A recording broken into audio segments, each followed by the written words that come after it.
사랑하는 전우 여러분, 그리고 전물 전상 유가족 여러분, 안녕하십니까. 전우 방송을 애청해 주셔서 대단히 감사합니다.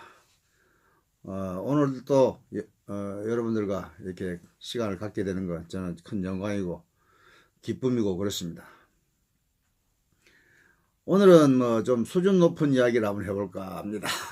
제가 수준이 높아봤자야 지가 얼마나 높겠습니까만은 저는 오늘은 우리가 왜 중도의 길을 가야 되는가, 이거에 대해서 한번 새로 생각해 봐야 할 시간이, 한 번은 생각해 봐야 될 것 같아요. 우리가 그걸 생각 안 하고 그냥 왜 중도만 가자 이러니까, 어떻게 보면 기회주의자처럼 이렇게 우파면서 좌파같이 보이면서 이렇게 돈만 받아내기 위한 목적을 가지고 있는 것처럼, 그렇게 오해의 소지가 있고, 또 사람이 좀 속이 보이는 것 같은 그런 느낌을 가질 수가 있어요. 그래서 그런 것이 아니다. 우리가 정말 중도의 길을 왜 가야 하는지를 알고 가야 되겠다. 그걸 잘 모르기 때문에 사람들이, 우리 전우들은 특히 우리나라의 원로입니다. 원로. 우리나라의 원로입니다. 월남 파병 갔다 온 우리 전우들은 다 70대 중반을 넘어서 어디 가나 이 사회에서 가장 노인이고 가장 어른이고 가장 원로예요. 어디 가나 대우받고 또 어른답게 행동해야 되고. 우리 어른답게 행동하는 게 뭡니까? 원로로서. 그리고 제가 이렇게 어릴 때 저는 우리 아버지가 막스 레닌에 대한 얘기, 또 프롤레타리아 혁명에 대한 얘기, 어릴 때 프롤레타리아가 뭐고 부르주아가 뭔지를 우리가 어떻게 알겠습니까? 근데 그 당시에 인텔이, 우리 아버지가 공부를 좀 많이 하고 학식이 높았기 때문에 공부 많이 한 사람들은 이 공산주의 이론에 다 빠져 있었어요. 그래가지고 프롤레타리아 혁명, 그 인민혁명, 부르주아라는 것은 이게 좀 기득권층 이런 거에 대한 거부감을 가지고 있는데, 공산당 강령 제1호에 그렇게 나온답니다. 난 보지도 못하고 듣지도, 우리 아버지한테 들은 얘기예요. 만국의 프롤레타리아여 걸게하라. 우리에게 잃을 것은 쇠사슬이요 얻을 것은 자연이라. 이걸 내 어릴 때 우리 아버지한테 들었어요. 네, 그러고 나서 우리 아버지가, 야, 이게 빨갱이인가 이런 생각을 어릴 때 우리 때는 그때 굉장히 반공 정신이 투철할 때고, 반공 교육을 학교에서도 반공 제일 하고 할 때인데, 어떻게 보면 그 당시 잘못했으면 아버지 신고할 뻔했어요. 그런데 그 당시 지금 생각해 보니까 인텔리들은, 좀 배운 사람들은 공산주의를 다 그 당시에는 거의 갖고 있었던 것 같아요. 지금 보니까. 그래서 그때 신고했으면 큰일 날 뻔했죠. 불효라도 크게 할 뻔했는데, 그 이후에 저는 이제 사실은 군대 생활 들어가 가지고 우리 최성원 목사가 내한테 맨날 방첩대 소련 출신이라고 삥땅 뜯어먹은 출신이라고 카톡에 계속 올리는데, 맞습니다. 저는 신분이 방첩대 출신이에요. 그래서 우리 대공장교죠. 그때는 우리 허하평 씨가 수사계장을 했어요. 17기. 그분은 날 잘 모르겠지만 나는 그분을 아주 존경합니다. 그분은 그 당시에 정말 보안사, 그다음 소령이었고 저는 대위였는데, 소령으로서 봉급을 타면은 한 80%는 보니까 어려운 사람들 또는 이 부하들 또는 자기 직책을 수행하기 위해서 업무상으로 쓰는 것더라고. 그리고 한 집엔 한 20% 정도 갖다 주는 것더라고. 많이 줘야 30%. 그래 집안이 상당히 어렵게 사시더라고. 내가 그 당시에 내가 그 통신병과였기 때문에 혹시 테레비를 고칠 수 있냐고 그래서 제가 어떻게 고칩니까 하고 그래도 한번 집을 가봤더니 정말 집도 못 살고 흑백 테레비 고장난 걸 고쳐달라고 하는데 고칠 수도 없고 그냥 집 구경만 하고 왔는데 그렇게 그 검소하게 사시는 분이었습니다. 뭐 보안대에 있으면 삥땅이나 치고 등이나 쳐먹고 이런 거 하는데 저는 우리 허화평 그 당시 수사계장 밑에서 배우면서 내가 저희 롤모델을 삼았어요. 야 내가 근데 나는 그게 안 되더라고. 나는 봉급 타가지고 80%를 업무적으로 쓸 수가 없더라고. 내가 결혼해하고도 보니까 그렇게 할 수가 없는 상황이에요. 근데도 그분은 그렇게 하시면서 군대 생활을 하셨어요. 그 당시 훌륭한 군인들은 특히 뭐 기무사, 뭐 보안사, 뭐 봉첩대 할 것 없이 그 당시에 좀 이런 명예를 꿈꿨지 돈에 대해서 개념들이 별로 없었어요. 나도 그 돈을 잘 몰랐어요. 그리고 제가 주얼사에 가서 뭐 박스 검열하고 보안과장 하면서도 다 봐주고 제가 삥땅 친 게 한 번도 없어요. 정말 거짓말 같이 한 번도 없습니다. 뭐 이렇게 말하면 바보라 그럴 텐데 저는 뭐 바보스럽게 살았어요. 내 노력으로 살고 우리 가족이 엄청나게 전략을 해서 그렇게 살았지 남을 등치고 살아본 적이 없어요. 그래서 저는 이번 하면서도 원래 유튜브라는 것은 유튜브 자체 밑에다가 후원 계좌를 처음부터 넣어요. 넣고 좀 후원금을 받으면서 하는 게 유튜브예요. 근데 저는 지금까지 밑에다 후원금 계좌를 한 번도 넣어본 적이 없어요. 근데 이번에 이 전우들을 위한 이 행사를 하다 보니까 이 돈이 좀 필요하구나. 나를 위해서라 같으면 나는 후원 계좌 안 넣었을 거예요. 그러나 우리 전우들을 위해서 조금 더 좋은 서비스를 제공하기 위해서 조금 더 좋은 행사 계좌를 넣었어요. 사실 옛날부터 양반이나 명예를 존중하는 사람들은 돈 얘기 자체 입에 붙이는 그 자체를 창피하게 생각하고 불명예스럽게 생각하고 명예스럽지 못하게 생각했기 때문에 돈 얘기를 입에서 돈이라는 말 자체가 나오는 그 자체가 아주 부끄러운 일이었죠. 나도 지금도 그렇게 생각하고 있습니다. 근데 전우들을 위한 길이라면은 뭐 부끄럽지 않습니다. 뭐 내가 떳떳하니까 내가 쓰질 않기 때문에 다 전우들을 위해 쓰겠다 하는 그런 생각이기 때문에 떳떳하기 때문에 저는 돈 얘기를 서슴지 않고 이렇게 하고 있습니다. 인생에 태어나 처음으로 이렇게 돈 얘기를 돈 이 소리를 이렇게 많이 해본 적이 처음이에요. 이런 돈 얘기 그만하고요. 돈 얘기 정말 창피한 입에 담기가 거북합니다. 그래서 하여튼 우리 아버지가 그렇게 어릴 때 나를 교육을 시켰는데 나는 왜 그러면 방첩대원이 되었는가? 저는 우리 아버지를 보고 사실은 감명받은 것도 많고 저는 우리 아버지 존경해요. 우리 아버지는 정말 중학교 교감까지 하시고 또 옛날에는 뭐 참 일제시대부터 아주 한가락 하시던 분이에요. 정말 말 올리기가 좀 거북한데 그러신 분이에요. 그래서 우리 어머님도 아주 대단하신 분이고 우리 어머니도 김제 군수 딸이잖아요. 김제 군수 딸인데 우리 아버지를 우리 김제 군수 외할아버지가 택할 때는 우리 아버지가 얼마나 똑똑하고 잘했으면 택했겠습니까? 우리 어머니도 아주 미인이시고 학교 다닐 때 높이뛰기 선수고 우리 외삼촌은 일본 와세다 대학 체육학과 나왔어요.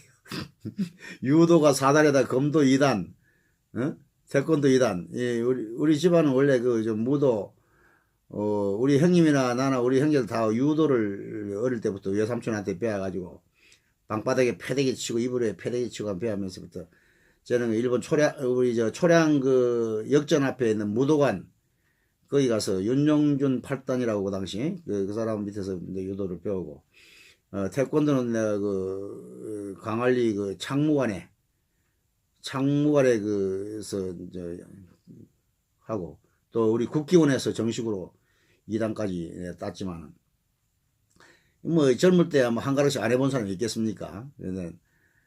나이 먹어서는 뭐 운동 한 놈이나 안 한 놈이나 그리고 싸움 잘하면은 영창 가기 딱 맞지. 뭐 지금 구주목질 하겠습니까? 뭐 목을 조으겠으면 팔을 꺾겠습니까?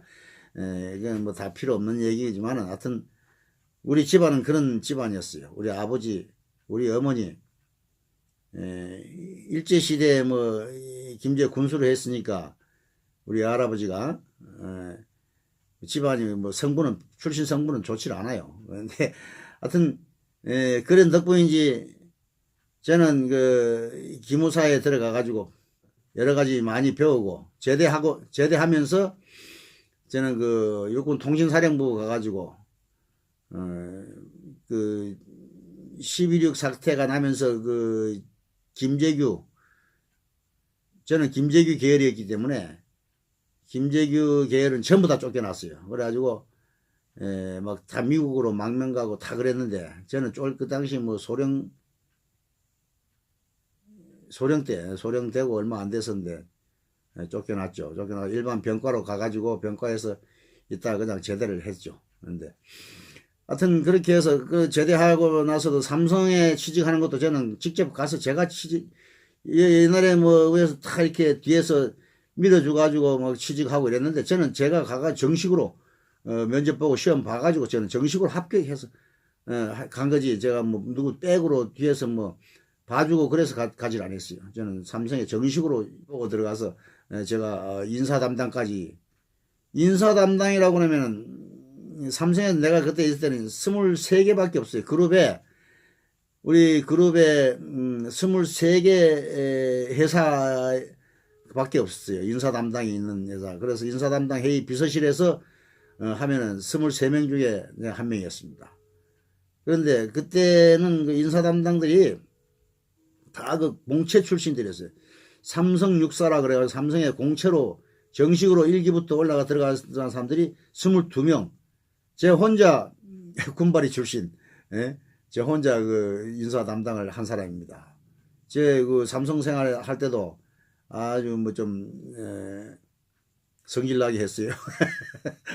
저는 어디 가나 중책을 많이 맡아요. 근데 이번에도 또 중책을 맡아서 이렇게 일을 하면서, 야, 나는 일복이 많은 사람이구나. 나는 왜 이렇게 일복이 많나? 돈복은 별로 없고 일복만 많나? 그래. 근데 뭐 돈복도 저는 뭐 크게 아쉽게 살질 않았어요. 지금까지 내 하고 싶은 대로 다 하고 살고 공도 치고 뭐 뿐이는 제가 안 하고 산 게 하나도 없습니다. 근데 하여튼 뭐 큰 돈은 제가 원래 제 그 사주에 없어요. 그래서 저는 명예를 더 중시합니다. 이제 명예를 중시하는 사람들은 원래 그 제복이 그렇게 많지 않아요. 근데 명예를 중시하는 사람들은 대신에 뭐 명예롭게 살고 또 생계가 확실하게 보장이 되어 있는 것이 명예인 것 같아요. 이게 뭐 쓸데없는 얘기를 내가 많이 했는데, 왜 중도를 해야 되느냐. 이거 이야기한다는데 어머니 얘기 자꾸 하고 있는데, 중도를 하는 이유가 좌에 너무 쏠리거나 우에 너무 쏠리면은 우리 전우들이 서로 이게 분리가 돼. 전우들과 싸워. 그러면 이 하나로 뭉쳐야 되는데 두 개로 분리가 되잖아요. 그래서 중도가 필요한 거예요. 내가 듣기로는 미국에서는 이 정치 이야기, 종교 이야기, 그리고 인종 이야기, 이런 거는 하지 않는 것이 금도로 되어 있는 걸로 알고 있는데, 난 뭐 미국에 자주 가보긴 했지만은 살아보진 않아서 미국 사시는 분들은 그 말이 맞는지 안 맞는지 내가 잘 모르겠습니다. 난 뭐 미국에도 미국에 그 무역을 좀 했어요. 삼성에 나와가지고 그 미국에 친구가 있어가지고 제가 영어도 뭐 제가 잘하지는 못하지만은 대화는 소통은 1대1로 통역 없이 합니다. 그렇게 그 사람하고 내가 해서 사업을 좀 해봤고, 또 세콤에 있을 때는 삼성에 있을 때는 우리가 저 일본 세콤하고 그 제휴가 돼 있었기 때문에 일본어를 했어요. 저는 일본어는 진짜 지금도 뭐 한참 안 썼지만은 조금 하면 한국말처럼 내가 할 수 있어요. 일본어도 내 저기 세콤에서 시험 보면 항상 1, 2등 했지, 내가 뭐 2등, 3등도 잘 해본 적이 없어요. 이렇게 영어 나오는데 오늘은 뭐 좀 이렇게 부담 없이 좀 한가하게 잡담 비슷하게 좀 시간을 보낼 생각하고 나왔기 때문에 여러분들 뭐 듣기 싫으면 안 들으셔도 됩니다. 근데 제가 자랑도 좀 하고 싶은 말도 좀 하고 하는데, 그래서 그 종교 문제, 정치 문제, 이 인종 문제 이런 것들은 가능하면 우리 안에서 뭐 기독교냐 뭐 불교냐 이 가지고 싸우거나, 또는 뭐 힌디 깜디 뭐 외국인 뭐 이런 거 하고 따지고, 또 우리 정치적으로 뭐 좌파냐 우파냐 이런 거 따지면은 미국 같은 경우는 총알이 날라왔다 갔다 하잖아요. 한국은 그래도 그 총을 못 가지게 하니까 총알은 안 날라와도 미국에서 잘못하면 총 맞아요. 응? 그러니까 우리 한국이라도 서로가 그런 그 금도라는 게 있다 이렇게 생각하고, 가능하면은 정치적인 발언 이런 것은 안 하는 것이 우리 전우들이 뭉치는 길이다.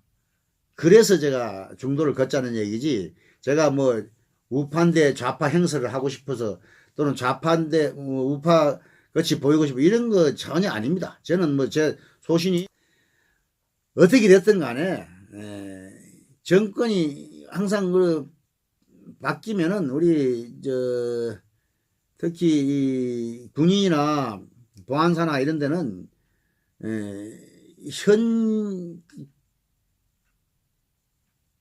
그 집권자에게 충성하는 집단이었어요. 뭐 좌파가 됐든 우파가 됐든 간에 군 통수권자에게 충성하는 집단이었지, 무슨 우파나 좌파를 따지지는 않았다. 그렇다는 것을 제가 말씀드리고, 색깔론을 쓰고 뭐 색깔을 쓰고 보지 않도록 좀, 내가 기회주의자처럼 우리 동기생들도 지금 내가 그 뭐 문재인 만세를 부른 거에 대해서 조금 못마땅해 하는 같은 사람들이 많이 있는데, 뭐 현 정부의 그 통수권자한테 만세 불러주는 건 하나의 예의다. 그리고 또 우리가 바라는 것을 또 이루어줄 수 있는 사람은 현 정권의 문재인 정부다. 생각할 때 우리 소원을 들어줄 사람한테 우리가 적대시 해가지고 그 사람이 해주겠습니까? 우리가 만세를 불러줘도 해줄까 말까 한데, 우리 마음에서 우러나서 좀 존경도 해주고 만세도 부르고 협조도 해주고 필요하면 우리가 앞장도 서고 그렇게 해야 되지 않느냐, 그렇게 생각해서 하는데, 뭐 기분 나쁘시더라도 뭐 우리는 우리의 목적이 있고 우리가 바라는 바가 있고, 내 개인을 위해서 하는 게 아니라 내 개인을 위해서라면 어쩌면 우파에 가까워요. 응? 이 업무를 맡기 전만 해도 우파 경향이 훨씬 강했어요. 그러나 제가 이 임무를 받은 이상에는 제 임무 완수하기 위해서는, 제 임무 완수가 뭡니까? 우리 전우들에게 어떻게든지 돈을 받아내서 전우들한테 혜택이 돌아가고 전우들을 위해서 일을 해야 된다는 그런 개념이 저는 최우선이다. 우선순위다. 그래서 그런 겁니다. 제 개인의 신념보다 우리 전우들의 신념, 전우들이 바라는 바, 그것이 더 소중하다 이렇게 생각합니다. 내 개인이 뭐 우파다 좌파다 이거는 그렇게 중요한 것이 아니다.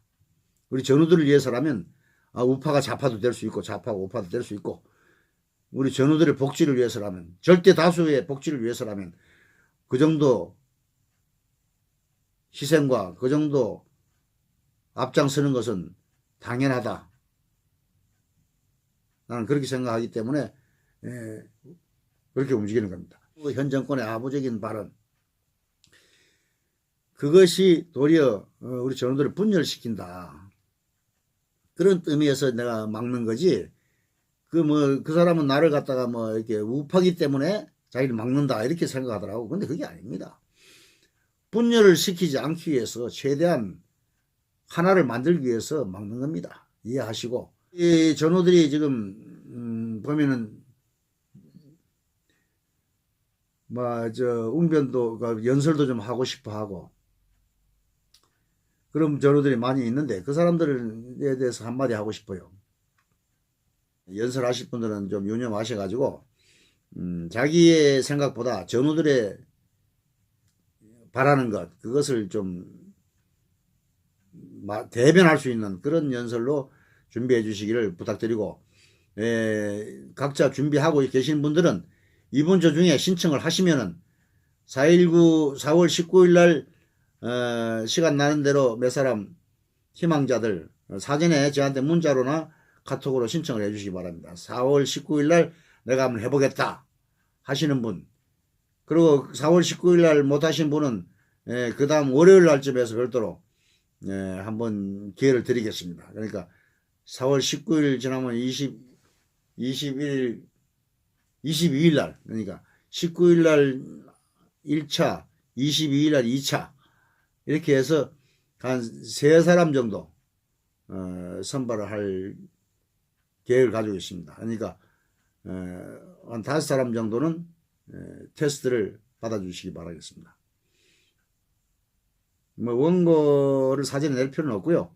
그날 직접 동영상을 찍어서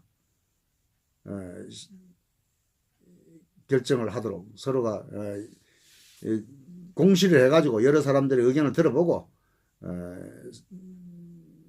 잘 하시는 분들을 선발할 수 있으면 좋겠습니다.